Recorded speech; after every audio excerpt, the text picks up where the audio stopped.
welcome to one and all who's watching this from across the world. I'm Anu Krishna, and I know you've been seeing me over a period of time, bringing different speakers, wonderful souls who have so much to share, not just because of their expertise, but simply they have a heart to connect, wanting to be there for another soul. So we bring that soul to soul connect, and that's why we have Soulful Exploration. And what we do at Soulful Exploration is we are a luxury wellness company and we run retreats. Currently, they're virtual because we know across the world that nobody's going to enjoy traveling. But just wait for a couple of months more, and when things change, you'll know why it is important for your holistic well-being to look within you, use your five senses, and understand that you can get immersive with any experience that is put in front of you. And as a beautiful add-on, we've started something called Conscious Circle of Excellence, and we invite speakers. And what do these speakers do? They don't simply come and just talk. I think we challenge them with topics which is so heartfelt, filled with gratitude, because we want each one of you to experience what conscious living is, why one should become aware of things that we are already endowed with. It is a part of us. And without much ado, I'm going to now take you to a speaker. I'm going to introduce him. He's a wonderful soul. I mean, we've never met, but I'd love to meet this gentleman very, very soon. And we were having a little chat before this, and I know why we connected. Now, I know you want to know. You've been constantly looking at his picture on Facebook. Moffat Osoro, all the way from Kenya. Sorry, I was just talking about Nigeria, from Kenya, Nairobi. And I don't know when I asked him about his biography, it was such a beautiful one, and I don't want to miss out on anything. So it encompassed his personality true to what he does. He says he's a father of three, and he is, of course, a psychology consultant, a healthcare manager, and a leader of FreMo Hospital and FreMo School. He says, and I'm going to actually relate to you in the first person here, I'm a happy, smiling person, and I find meaningful and purposeful living in others. For me, this is to live for others. I value relationship, humanity, and spirituality. To me, family is not something, but everything. Family can represent two levels, and I love this, Moffat, the biological family and the external family. The biological family encompasses nuclear and extended. The external include workmates, community, and friends. Thank you for including us in part of your family. And this web is very important and valuable to me, says Moffat. And he says he wants to see humanity at its best. He wants each human person to derive their purposeful living through the relationships with loved ones and the environment. And without much ado, I'm going to ask Moffat to take center stage and talk about a he mentioned even in the teaser video, it was a very challenging topic, but I couldn't have thought about anybody else who could do this. We're talking about compassion and energy, which has to be harnessed and why it is an energy that has to be harnessed is because it is within us. It has just got to be like nudged. And who better than Moffat, who can actually take this? Thank you so much, Moffat, for being part of this Conscious Circle of Excellence, for agreeing to be the guest speaker for today. You're part of our family now. So we're not letting you go anywhere, at least for the next 1 hour, and we're going to hold on and get you back for more speaker sessions. Thank you from the bottom of my heart. My entire team at Soulful Exploration expresses its gratitude to you. Thank you so much, and the stage is all yours. Okay, thank you so much. And Krishna, I'm so privileged and humbled at the same time to be included in these lecturers. And I'm really feeling that is the right place I am this Tuesday afternoon or evening. I think we are in the midst of the pandemic. In most places, things are so hard. And people are losing everything, including hope. We are talking about compassion. We are talking about hope here. Why are the people losing hope? It's because now, what if you don't have hope? It's like the world is falling apart. My host, Ann Krishna, is coming from India. And I think we all know what's happening right now in India. We are with India this particular time because I'm reading the New York Times this morning, and the statistics are really heartbreaking because they are saying on Tuesday they have recorded 320,000 new cases. Can you imagine? And they are having 2,771 deaths. There's travel restrictions. As Ann Krishna told me earlier, some states are now lockdown. Now, patients are suffocating. They are lacking oxygen cylinders. In fact, as I was sharing with Ann earlier, we are seeing a surge in numbers. So at this point in time, we need humanity to connect. We want to feel into each other's arms. But in the midst of all this, we have hope. We are not going to lose hope, because if we lose hope, we lose everything. The pandemic is going to win. And that's why, in the midst of it all, I have a photo here I got on my friendship site. This guy has been called the Oxygen Man of India. It's a story that's all over the internet about this gentleman who sold everything last year to be able to support his own people in his community in Mumbai.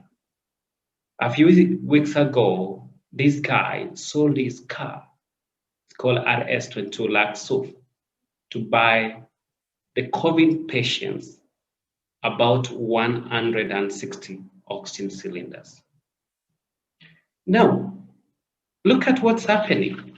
What are we going to do?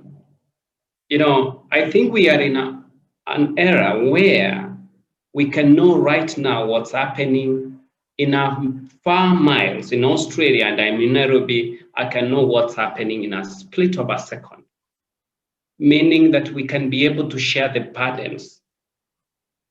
And in this pandemic, we are asking ourselves, what are we going to do? What will you do, you yourself?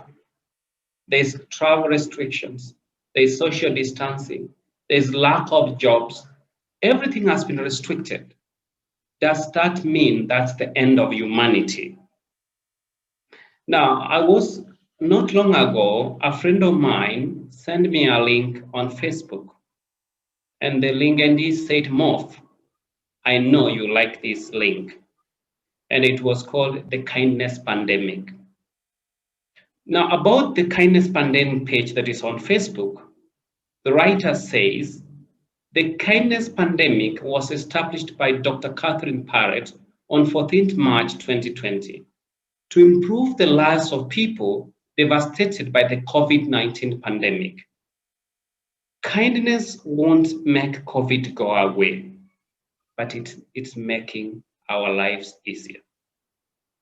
So when I look at the kindness, the big picture is compassion. Because out of compassion is where we derive love and kindness. Compassion is divination, is you have the emotions of the suffering.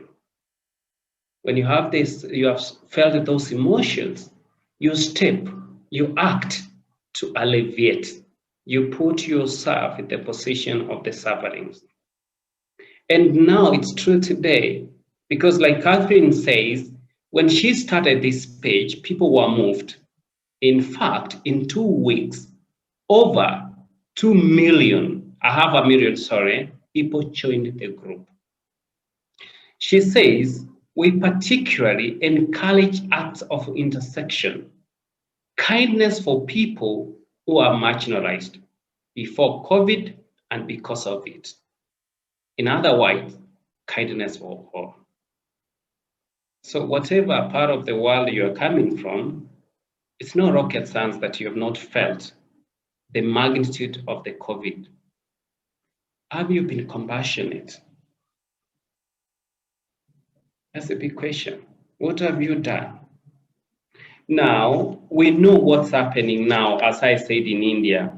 In this page of the pandemic, there is one lady in Australia who has said this on that particular page. You have been the source of positivity when we are going through tough lockdowns here in Australia. Thank you for that. Now, looking at what is currently happening in India, my Indian roots can't help but feel the pain and sorrow that everyone there must be going through right now. As you all know, India is going through a terrible second wave of COVID.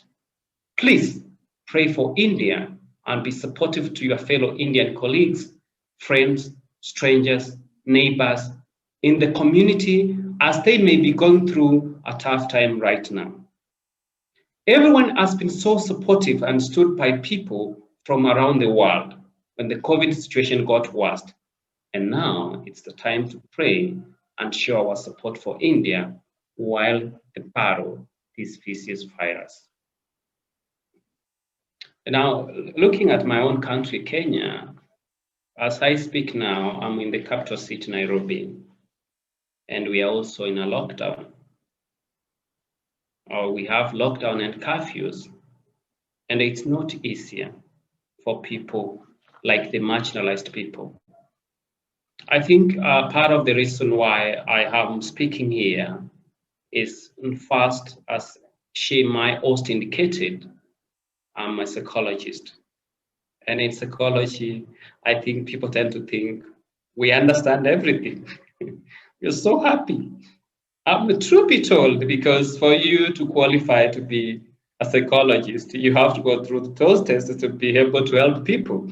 Because you are going to meet people within their extremes of suffering, of misunderstanding, also. And then probably the second reason why she chose me is because I work around people who are compassionate. She has indicated who I am. She says, I am a leader of FreMo Hospital and the FreMo School. And I can go back and give you a brief background of the FreMo Hospital and how this came into being. Compassion is practiced all around the care, and most especially around a pregnant woman. My people, the staff and my colleagues and all those that works around this care have shown ultimate compassion. Around care, people or women who have been vulnerable, victims of domestic violence, victims who have maybe lack whatever resources or basic needs, they come in and they know very well that here they can win compassion of their staff. People treated with love, kindness, social justice, and compassion. And this for me has given me a leverage to be able to stand today because I know what it feels to be vulnerable and I know what compassion can do. People of all levels are born with compassion. But sometimes, because of the circumstances, some people may feel that they don't have it. And even those who are ready to give it to them, they are not ready to impress it. So how do you become a champion of compassion in your own community, in the current pandemic? That's the big question you should ask yourself. Allow me to share a few of my experience here that I've shared in the past. I have a photo of this that is a midwife. This midwife from Australia, Her name is Vic Chan. She had heard of a FreMo birth center in Kenya, and she felt she was needed to come here and offer her skills. She traveled 1,000 miles to be Nairobi, Kenya, because she was moved by the compassion. She had heard stories of women under care, marginalized, some of them missing the best dignity when they're giving birth. The picture I've shown you is a picture of her coming to Nairobi while attending women at night. A woman came in with a baby who had been dropped in the sewer. She had no means to make to the center, and she had no enough resources to be able to get the support she needed. With all the compassion she had, in the photo you can see she's wiping a baby who has been dropped in a sewer. Can you imagine, as a mother or a sister, having somebody giving birth in a sewerage? And what will you do? Ultimately, this is compassion. I have another story of a woman who had nothing and dropped her kid in a pediatric train. This is one of our midwives in our center. When this baby was rescued by some boys who were playing in the neighborhood, they were brought in. The baby was brought in. The team were called, and they went and rescued this baby. This one of the nurse midwife who is wiping dirty the baby and put it in warm environment. And this shows the compassion I've felt in my lifetime. So when I said I walk around people who share compassion because of the care they practice, because of their need, they know that the society around them needs them. And they expressly step forward to reach others at their needs.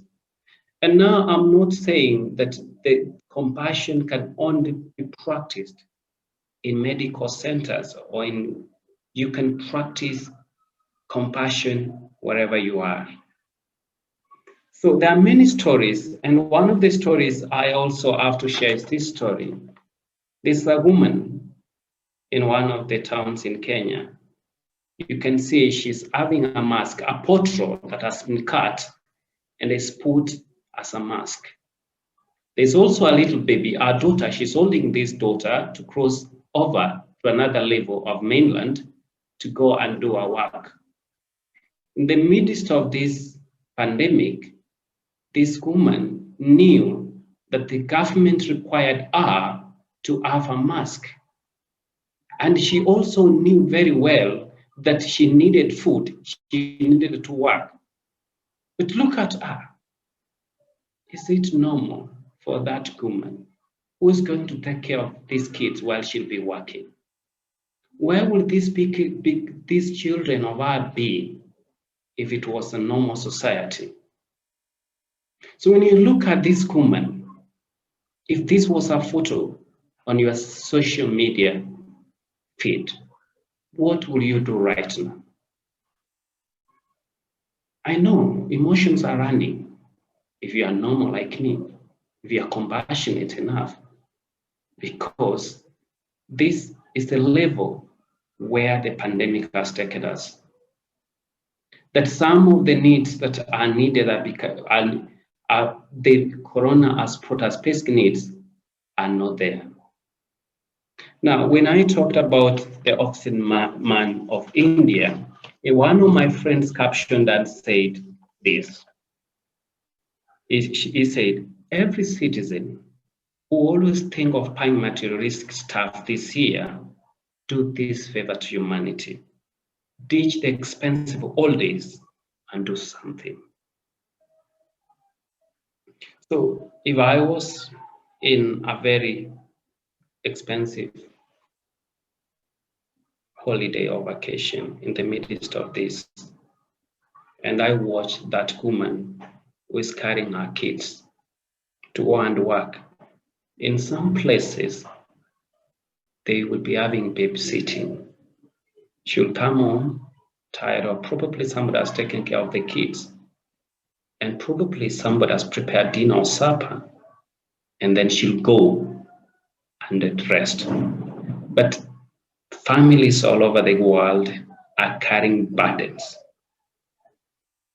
Do we have compassion? How have you expressed your gift of compassion since the pandemic? We know people are traveling, but compassion is free. You can do something.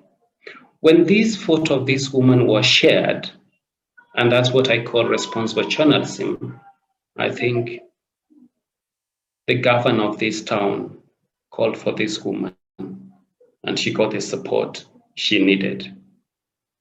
And I think even when you cannot do something, you can share that story. It can reach to other people who can step forward and offer the much needed support. And we are all over. Let us not scam our fellow human beings. Even scammers, they need compassion. They need mental health talk. They need to be reversed, come back to the human level. Now, a few days ago, I was leaving for home and I got a story. I got a text message of a young girl who was asking for help. And this girl was staying next door to the clinic. And all she wanted, she has just given birth 2 weeks ago. So she was asking to get support from the clinic.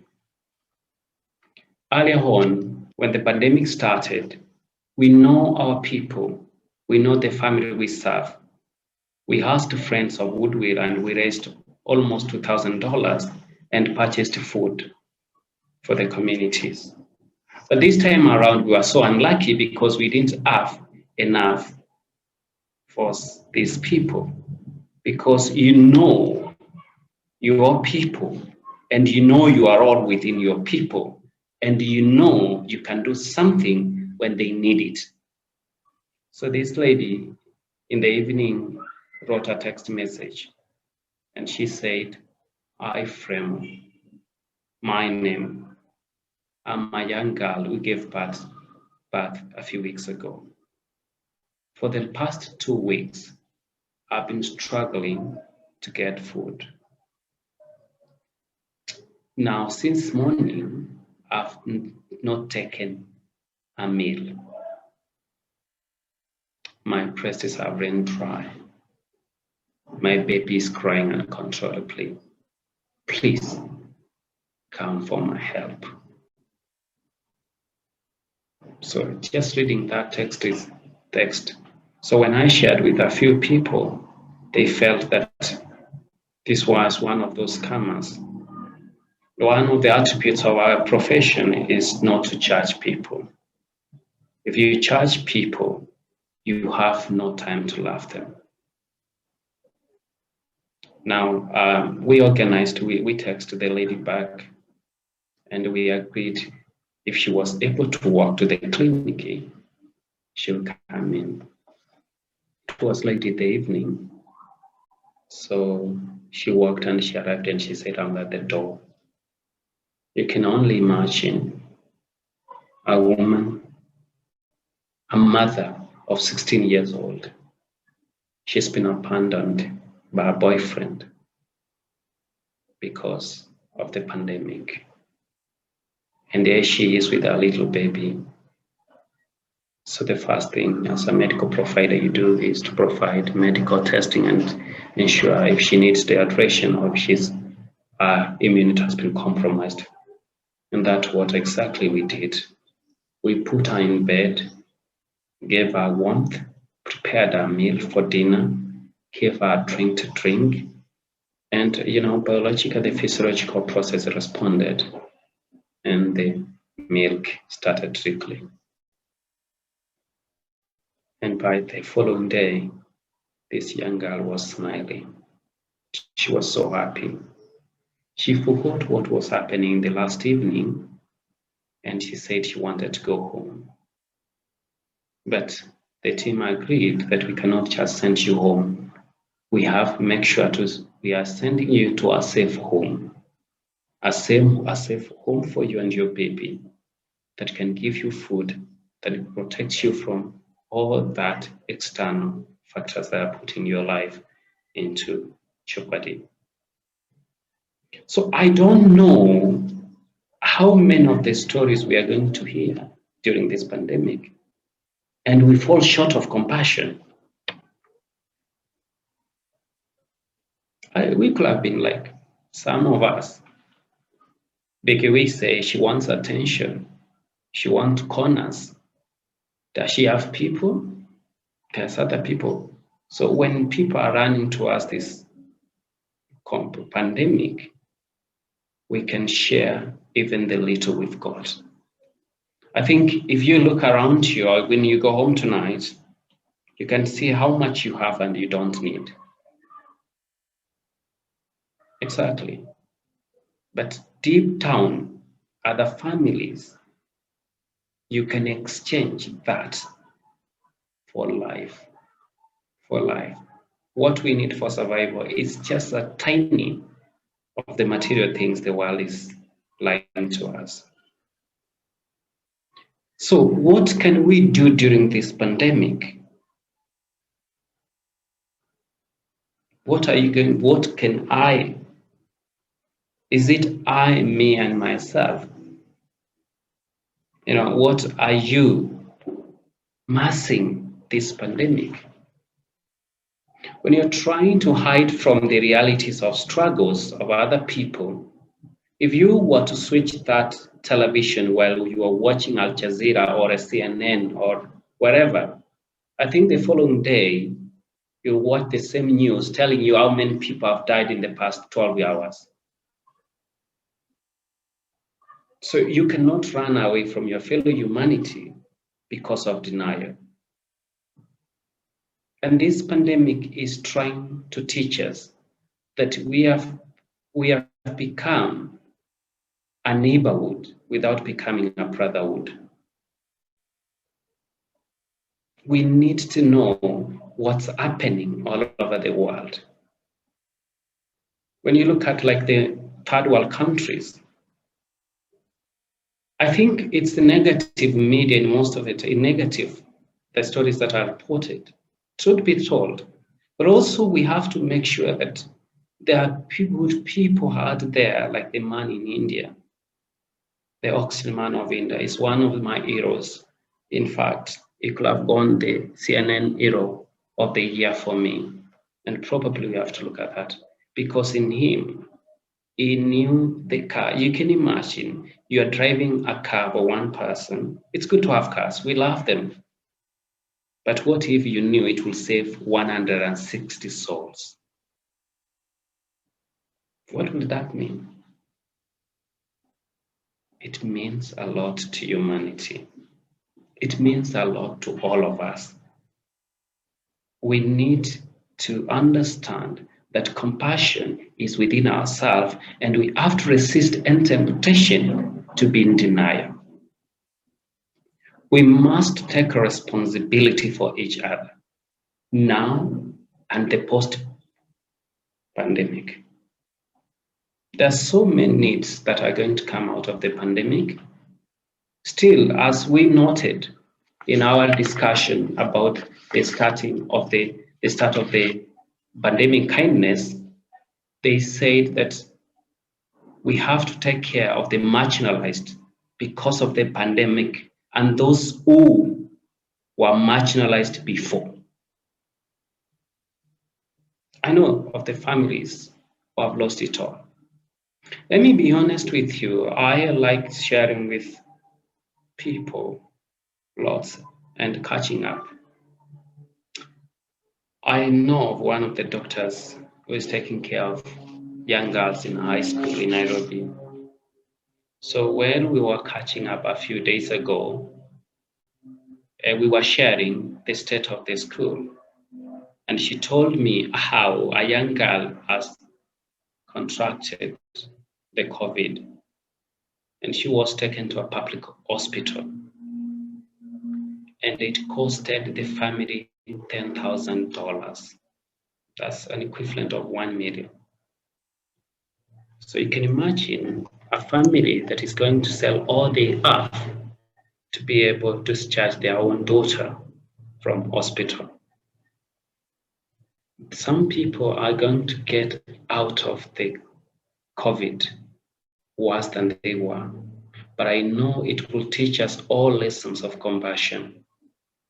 That what if we were on the same level of sharing? What if we cared for each other right from the start? What if we forgot I, me, and myself and become us? We. That is why we have a community. So our society now is all about I, me, and myself. It's about me. It's about my small clan. All people are dying out there. We blame the government, we blame the corruption people. But I think there are few of us who can change that. Even if it was only 2 people are listening to our sharing this afternoon, our compassion is so huge to create a difference, to infect, to kindle those who are in denial. I think what COVID is teaching us, it's telling us we are all equal. It's attacked the most developed countries. It's reaching to less developed countries. What does that mean?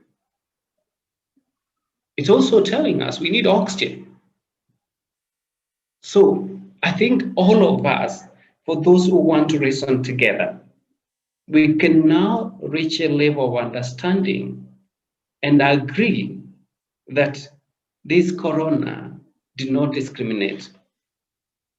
In fact, this week, I read a story of one of the prominent politicians in Kenya, and he was sharing about his experience with corona. For a few hours, also I thought, this is my end. My end has come. He's saying this, he's sharing his experience after being hospitalized. For a few hours or so, I thought, this is my end. My end has come. That's why I had to go spiritual, to prepare myself if everything else failed. I was now preparing myself for the afterlife. What mattered were questions like, if I go to the next world, what have I done? What have I not done? And what have I achieved? Who have I wronged? I may not have time to ask for forgiveness and make amends. I prayed God for more time to make amends. I also thought about those who may have wronged me, some of whom have died. I did not seek amends with them. That's a politician. He was struggling. You know, COVID is getting all of us the same symptoms, the same treatment, and sometimes it's giving us the same management. Now, the worry is that our politicians also are learning something, that sometimes they cannot escape the level ground that is coming when it comes to situations like the corona pandemic. So none of us is above compassion. When it gets through you, it's when don't wait until this gets you to run compassion. And we have to be compassionate enough to take care of ourselves. Look here, the first level of compassion, it's within you. But before you give it unto others, you must have it by yourself. It's like the basic rule. I can't love you if I don't love myself. I'd be lying. I can't clothe you if I'm naked. So let us learn to be compassionate to ourselves first. Follow guidelines. Keep social distancing. Teach others on how to take care of. That is the first compassion. Because you're compassionate to yourself, you're compassionate to others later. And don't scorn the pandemic. It's serious. I think there's been a lot of debates whether this is real. I met one of the doctors who is working with an hospital that's dealing with pandemic patients in an isolation center. And I asked him to share with me an experience he's received with the COVID patients. And I said, what about those people who have not been infected and they feel that it's a total scam or it won't get them? And he said to me, I'm off. Let me be honest with you. I pray they don't get it. I pray that they are loved and don't get it.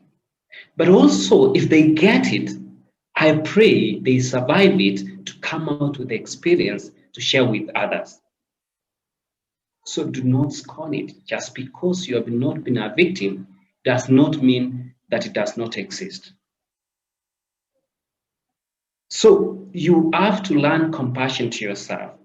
And when you're compassionate to yourself, it becomes easier to pass compassion to other levels of compassion. That is sharing with others, telling them what they need to do. Do you think now, if this guy, the oxen man of India, was to share his story and ask upon other people to front forward to sell whatever they have and buy more auctions, what will happen?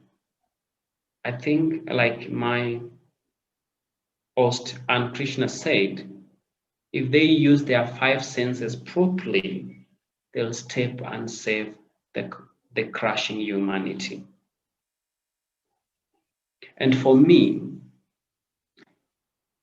I am learning compassion.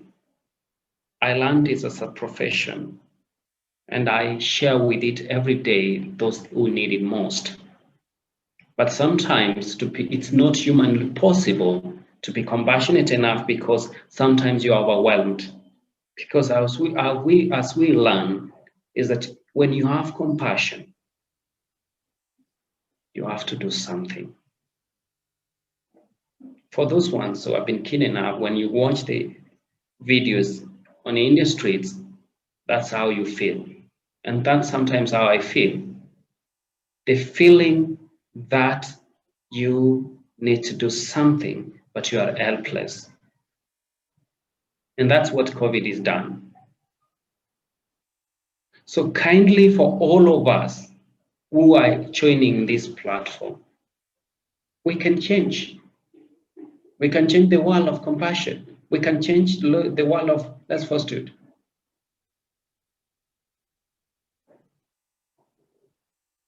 What can you do?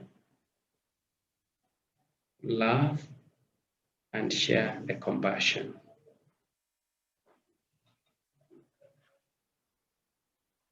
Love and plant yourself with compassion. If you've never known that you have compassion, go back to all the clips you have watched in Italy, in Spain, in Brazil, and now in India. And ask yourself, within your reach, what can you do? And all of us can do something. Get that clip and share. Share with, just tell them these people need help. Like when we picked that story of this little girl, we said, let's share. And at least one woman stood with her and she said, I'm gonna stand for her. And that woman is home with her son. The baby is breastfeeding because somebody cared enough. So Let us all unite as a humanity. Let us all overcome and shine above the pandemic. Let those who think that probably because some of the world has lost hope, let them be ignited by our own compassion and passion that this will come to pass because we stood for others, we loved them, we cared for them, and we provided for them the best we know how we can. And then my final words. Around the world, you can step and do something for somebody. Even volunteer your energy. We said compassion is energy. As a volunteer, you can do something and take your energy. Take your energy everywhere. If you're going for a holiday, just spare your time. Part of it partially for volunteering, partially for your vacation. It's good to travel, but let us share our vacation with communities that needs our support, that needs our energy, that invite our compassion.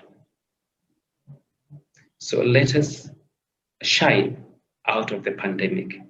Let us make a better place because we learned the hard way that compassion overcame the era of the pandemic and we became stronger. Rather than becoming a neighborhood, we became a brotherhood.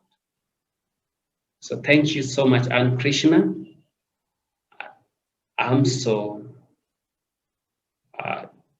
humbled to share all this with the rest of my brothers and sisters around the world, and I hope it will be shared to other people when the appropriate time comes. Asante sana. Thank you very much. Thank you so much, Moffat. There were moments where I had goosebumps. There were moments where I knew I was in tears. Not because I was feeling sorry for someone, but knowing that the work that you do, the work that has impacted so many people, it is possible to do that just by touching that chord of energy from one soul to the other. We'd love to actually see more souls like you tickle and nudge that compassion is not something that is store bought. It is within each one of us. We know what it feels like. It's not a word, it's not a dictionary word that we have to look up and try and understand. It is something that is generated by just looking at someone and feeling. And I liked the way you almost towards the end when you were saying, what is it that you can do? So for our viewers, what is it that I can do? Ask yourself this question. What is it that I can do? Not just during this pandemic. Yes, now more than ever. If not now, when? Right? What else can you do? That's another question that I also ask. Okay, I have done this. What more can I do? What more can I do? Somehow you will be blessed with that energy from the higher source to do more, to even be directed towards a path which probably you don't even know. Because ultimately, somewhere when Moffat was trying to say what word came up with, if each one of us carried that noble intent, we could do so much. We could impact the world in wonderful ways. So it was so beautiful to hear you say, there's a question that is there in my mind. Okay. And it was about a couple of weeks back. So I was having this chat with a friend. And I wanted this question specifically to be addressed to you. So I've not asked this question to anyone else.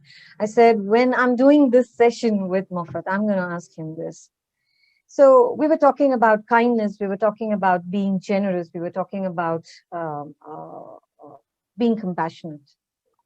The question she asked me was, and I'm not going to say what I told her because I don't want to taint your answer or influence anyone. She asked me, when I am seeing people struggle around me, when I know my husband is having losses in his business, how do you expect me to be kind? How do you expect me to be compassionate? I'm going to actually ask you this question. If you were to answer my friend, what would you tell her? Moffat? I'm just going to leave this to you. Well, I said what I can say is that I think sometimes the opposite of compassion is self-pity, because I think sometimes we feel like we are less of. In fact, even I heard this story of one of my friend midwife who travels to Kenya more often, and she was faced with the same challenge that she was at one point asked, there are people suffering around here. Why do you have to travel to Kenya? You know? And I think what the answer could have been, look around you. And the thing is, I said earlier this way, I said that how you must be ready to embrace compassion. Like this lady I shared who wanted help from the center, she stepped forward and I shared her compassion. She asked for compassion, and we are able to help for compassion. So being compassionate is also stepping forward and says, I need this support. I'm vulnerable. So what can you do to me? And in the process of vulnerability, we also learn what it means to rekindle our compassion within us. Even a spiritual word can rekindle your compassion in you. That's interesting. That's interesting, because there is like as you were talking about it, it is very easy for each one of us to make it about I, me, myself. And I don't think it is wrong, because when we're going through something as severe as the pandemic, the focus is about survival. We are wired to survive. So it becomes about how am I going to hoard this? How am I going to hoard my supplies, my essentials? It has become a lot about me, I, me, and myself. But yes, we, like you said, the oxygen man. There are wonderful souls who are doing so much. It is beyond them. So if you were to address our viewers, and I can see so many of those comments coming in, and wonderful souls talking about how great your work is, and how beautiful your talk is. If you were to address our viewers who are watching us across the world, if they had to shift from I, me, and myself to we, to us, to the humanity, to serving the humanity, bring about the joy of serving, become aware and become conscious of how we can function together as a beautiful humanity for this wonderful planet, what would you tell them? Well, I think what I can say is that the moment you shift from I, me, and myself to we, that's the moment it opens up to another level of humanity. Because I think humanity is not a one, it's a whole. So for me to shift that from the point of I, me, and myself is to include, be inclusive in everything. As people say, when we are born, it's people who helps us. We need midwives, we need our mother. When we die, it's people who gives us send off. So you can see all through our lives, it's we. But at some point, because we kind of develop a sense of that selfishness, we feel like, okay, the world is not a nice place that I have to fight to survive on my own. But even when you are fighting survival on your own, in the process, there are people who are going to help you to survive, to stand up before you find yourself on your own. So it has never been alone. It has been always been together. I like what you were saying. Um, in one of you were talking about I, the transition from I to we. There was a point when you mentioned, and it just went back to my mind. When we become compassionate towards ourselves, we have more to give. So it starts with us. It's almost like emptying the cup and filling with so much of self-care and self-love. So you introduce compassion inside of it.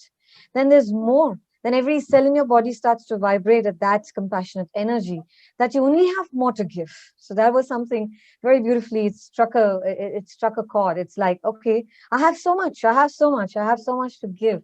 And you're very right. It's not about I, it's about we.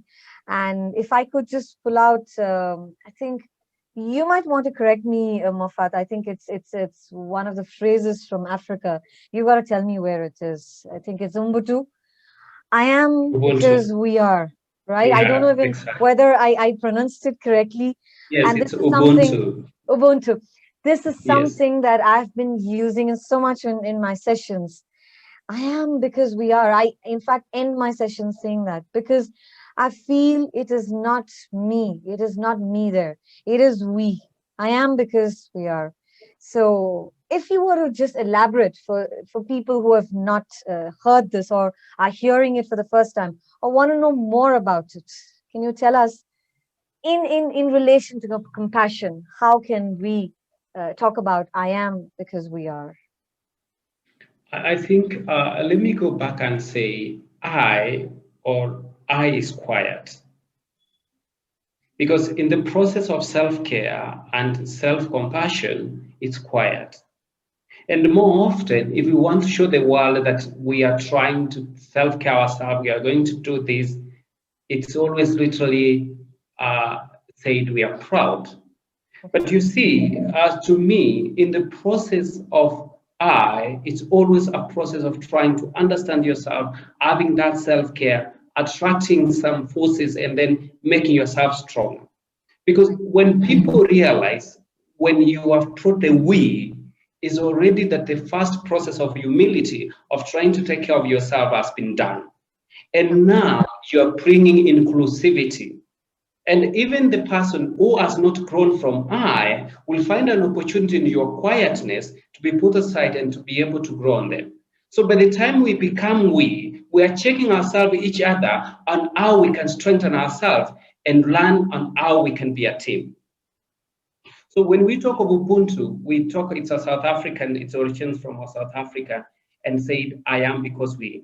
And this is what we lost as we modernize in African societies. In African society, it is always a community. It was always valued. It was sacred. You belonged to them. Everything belonged to all of them. But with all that came with modernity and all this is changed. And it came to a level of capitalism where we are going on our different ways. So in traditional African society, as we are raised at clan level, at community level, we were told we are one person. And as we grew together, we knew we were to take care of each other no matter what. And that was when people realized that's where it was known that we as Africans, we are people. I'm not a person. You cannot say I belong to, I am somebody. You say I belong. Wow, I belong.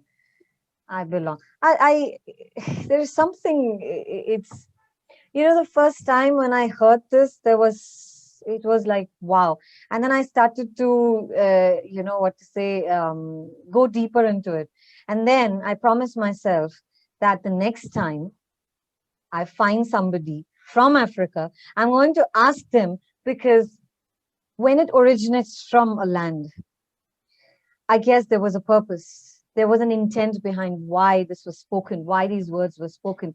They carried a sense of energy. And to understand that from solitude, how beautifully, from that quietness, how we can draw the energies of people from whatever I've understood. You draw the energies of people, you're allowing people into your space and then say that I exist because we are. It's not about me. It's not about your space, my space. That's a very a concept that is kind of, I guess, even as Indians, for us, it has been about a community. Even food, when we cook, now we've got probably nuclear families, right? So earlier on, it was about an entire village coming together to feed the entire village. So we understand where that is, and it's so beautiful to see that merge. I have a question for you here. Yeah. When it comes to empathy and compassion, what is the difference? Interesting. Yes, pardon? When it comes to Come across. empathy and compassion, what is the difference between empathy and compassion? Well, when you look at empathy, I can say empathy is part of compassion. Empathy, you feel the feeling, you put yourself in somebody's shoes. But when you come to compassion, after all those feelings and the emotions, trying to put yourself in somebody's state, you Mm, fight to alleviate that suffering. So there's action that is involved when you are compassionate. mm. Yes. Wow. Okay. And I have another question here. Is a compassionate response always related to a negative situation? Because we were talking about COVID. Could it also be related to joy? Hmm. Well, I think when we look at compassionate, we are looking at the suffering. It's always brought about the feelings of trying to alleviate suffering of others. So that's where you are compassionate. So if we say that we cannot say compassionate is celebration, we cannot say that. We can Hmm. only say that you're compassionate. You are seeing a human need, it's Wow. bringing out of negative something, and you are stepping in to be part of the problem and to help it. But when you have maybe on the positive side, it will be more of celebration than compassion. Beautiful, beautiful. I like, and I'm just going to just tell you a couple of beautiful responses. We have a viewer saying, compassion is the heart of humanity. I'm very touched. Good job. Great talk, Moffat. We have a lot of people who have said they're following. This is great. So somebody says, "Hello, my friend." So I'm just telling you, it's so beautiful. We have someone saying, "I wish we could all work together to improve the environment." I like the transition from I to we. It's a huge step towards compassion. It's so beautiful. I am deeply touched by the compassion with which you expressed yourself. Thank you, Moffat, for your kind words and for demonstrating your caring spirit. I mean, I think we can go all day because Thank it's you. not just about the topic. I think it's about, honestly, the way you express yourself. It's true, it's authentic, it's honest, it comes from the heart. And I Thank you. think everyone who's watching will agree with me. Otherwise, I don't know, like behind the scenes, when Moffat asked me, why this topic for me? And it just took me all of 5 seconds to actually say, only Moffat is going to do this topic. I don't know why. Right. It was just there. It just made me somehow, I felt that I had put out the energy into the universe and I got my answer. I just knew that if there is anyone who could talk about compassion with so much of depth, with so much of love, care, and support for the humanity, it has to be you. You're such a wonderful human being. And before you actually, I'm going to say bye to you, which is going to be in about a couple of minutes, not now. I just want each one, because I know the entire world, like you said, Moffat, the entire world is going through a very, very distressing time. We empathize with each one of you. And like we said, let everyone start to, I hope this talk has at least nudged each one of you. Everyone has got that compassion. Let it be that we've just spoke and Moffat has just reached the right chord for you. And ask yourself, what is it that you can do? What is it that I can do? And when you asked me that question, it was like you were speaking to me. So I just want to actually do that. We are live here. If each one of you can just close your eyes, and this is what I'd like to do for everyone that is watching and everyone who's going to watch the live, if you could just close your eyes, and it's a very short, beautiful experience that I want to take you. And this is my way of touching your heart, my way of showing that I can be compassionate because I am, because we are. If you would close your eyes and just express gratitude for all the things that you have right now, the people in your life, the food on your table, the person who's cooking the food for you, who's taking care of your family,